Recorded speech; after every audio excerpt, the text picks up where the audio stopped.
কাঁটাতারের ওপারে ২১ বছর ধরে পরাধীন ২৪ পরিবার, পুনর্বাসনের আর্জি।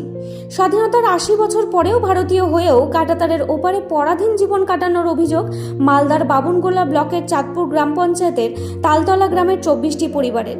২০০৫ সালে ভারত বাংলাদেশ সীমান্তে কাঁটাতারের বেড়া দেওয়ার সময় এই পরিবারগুলি বেড়ার ওপারেই থেকে যায়। এরপর কেটে গিয়েছে ২১ বছর, এখনও তাদের বসবাস কাঁটাতারের ওপারেই।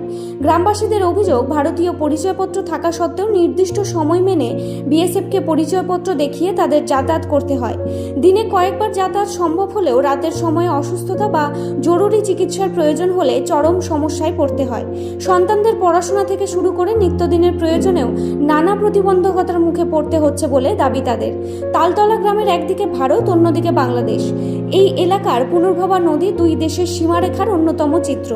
গ্রামবাসীদের আরও অভিযোগ, মাঝে মধ্যে নদী পেরিয়ে ওপার থেকে দুষ্কৃতীরা এসে গবাদি পশু নিয়ে চলে যায়, ফলে নিরাপত্তাহীনতার মধ্যে দিন কাটাতে হচ্ছে তাদের। এই পরিস্থিতিতে কাঁটাতারের বেড়ার এপারে পুনর্বাসনের দাবিতে সরকারের কাছে আবেদন জানিয়েছেন ২৪টি পরিবার। ইতিমধ্যে তালতলা গ্রামে গিয়ে স্থানীয় বাসিন্দাদের সঙ্গে দেখা করেন রাজ্যের সেচ ও আদিবাসী উন্নয়ন দপ্তরের প্রতিমন্ত্রী তথা এলাকার বিধায়ক জুয়েল মুর্মু। গ্রামবাসীদের সঙ্গে কথা বলে তাদের সমস্যার কথা শোনেন তিনি। তার সঙ্গে ছিলেন গ্রাম পঞ্চায়েতের প্রতিনিধি এবং ৮৮ নম্বর তালতলা বিওপির বিএসএফ আধিকারিকরা। গ্রামবাসীরা মন্ত্রীর কাছে আবেদন জানান তাদের কাঁটাতারের বেড়ার এপারে পুনর্বাসনের ব্যবস্থা করা হোক। মন্ত্রী জানান তিনি মানুষের সমস্যার কথা শুনেছে, বিষয়টি রাজ্য সরকার ও জেলা প্রশাসনের কাছে তুলে ধরবেন। ২৪টি পরিবারকে কাঁটাতারের এপারে এনে পুনর্বাসন দেওয়া যায় কিনা তা নিয়েও প্রশাসনের সঙ্গে আলোচনা করার আশ্বাস দেন তিনি। এখন সরকারের সিদ্ধান্তের দিকেই তাকিয়ে তালতলার ২৪টি পরিবার। তাদের দাবি, ভারতীয় নাগরিক হিসেবে কাঁটাতারের এপারে স্বাভাবিক জীবনযাপনের সুযোগ দেওয়া হোক।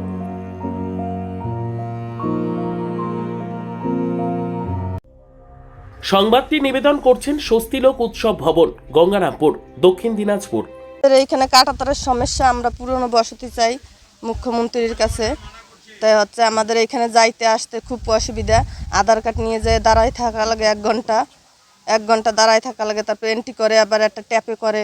অনেক কষ্টে আছি আমরা এইখানে। একটা ব্যবস্থা করে দিলে আমরা ভালো হতো আমাদের। আমাদের এইখানে কাঁটাতার পড়ে গেছে। আমাদের বাংলাদেশে যে ভারতে আমরা এইখানে থাকি, নদী মাঝখানে, আমরা এপার আর ওপার। চুরি হচ্ছে, অনেক চিন্তা ভাবনা, ঘুম আসে না, পোলাপান নিয়ে আমরা এখানে থাকি, খুব কষ্টে আছি। তোমরা কি চাচ্ছ? আমরা চাচ্ছি আমাদের কোনো পুরনো বসতি যদি দিত তাহলে আমাদের একটু ভালো হতো। আমরা তো আছি, আমার বিয়ে হয়েছে আজকে ১৯ বছর, আমি এইখানে ১৯ বছরই আছি। তার আগে আমার শ্বশুর শাশুড়ি অনেক কয় বছর আছে এইখানে। কি চাচ্ছ তো? পুরনো বসতি চাচ্ছি আমরা, কাঁটাতারের ওই পাশে থাকতে চাই। পুরনো বসতি চাচ্ছি, কাঁটাতারের ওই পাশে থাকতে চাই। তোমার নাম? আমার নাম দীপা। ভিতরে আছি, কাঁটাতারের ভিতরে তো জীবনযাপন করা আর জেলের ভিতরে থাকা সমান নয় একদম। কীরকম স্যার, আমাদের যে কোনো বিষয়ে, কোনো হসপিটালে যাওয়া, বাচ্চারা স্কুলে যাওয়া, আমাদের কোনো সংস্কৃতি অনুষ্ঠান করা, আমাদের খুবই অসুবিধা হয়। এন্ট্রি করে যেতে হয় এবং এন্ট্রি করে আসতে হয়। আধার কার্ডের বায়োডেটা সম্পূর্ণ আমাদের যে আছে সেই বায়োডেটা দেখিয়ে যেতে হয় এবং বায়োডেটা দেখিয়ে আসতে হয়। কোনো সময় বিএসএফের অধীন, মানে বিএসএফের অধীনেই আমরা আছি। আর বিএসএফের অধীনে থাকা খুবই, জীবনযাপন করা খুবই সমস্যা। কতটা পরিবার থাকে? আমাদের এখানে ২৪টা পরিবার আছে। এখানে কখন বেরান, কখন আসেন? আমরা সকাল ৬টা থেকে সন্ধ্যা ৬টা অবধি যাতায়াত করতে পারি। তারপরেও আমাদের একটা সময়সীমা বেঁধে দিয়েছে, যেরকম সকালবেলা ৮টার সময় খুলে ১১টার সময় বন্ধ করে দেয়, আবার ৩টার সময় খুলে আবার ৬টার সময় বন্ধ করে দেয়। এটা স্যার গেট হওয়া পর্যন্ত ২০০৫ সাল থেকে যখন আমাদের এই ফেন্সিং হয়েছে, কাঁটাতার হয়েছে, এই ফেন্সিং দিয়ে হওয়ার পরে আমরা এইভাবে জীবনযাপন করছি। ২১ বছর আমাদের জীবন জেলে কাটিয়েছি। জেলে বলতে যে সমস্ত আধার কার্ডের বায়োডেটা এবং ভোটার কার্ডের আমাদের যা ডকুমেন্টস আছে ভারত সরকারের দেখিয়ে তারপরে বায়োমেট্রিক করে তারপরে আমাদের যেতে হয় স্ক্যান করে।